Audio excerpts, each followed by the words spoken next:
বাংলাদেশ একটি কঠিন সময় পার করছে, তাই সংঘাত নয় সহযোগিতার ভিত্তিতে ঐক্যবদ্ধ থাকার আহ্বান জানালেন প্রধান উপদেষ্টা ডক্টর মোহাম্মদ ইউনূস।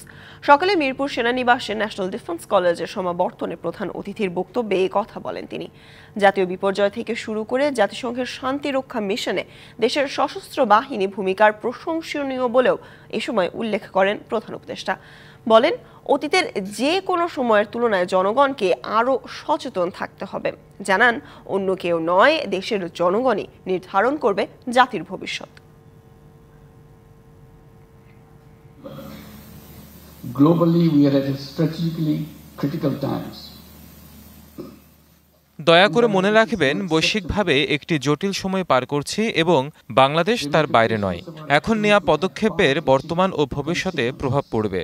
একমাত্র দেশের জনগণই নির্ধারণ করবে আমাদের জাতির ভবিষ্যৎ। এজন্য আমাদের আগের তুলনায় বেশি ঐক্যবদ্ধ থাকতে চেষ্টা করতে হবে।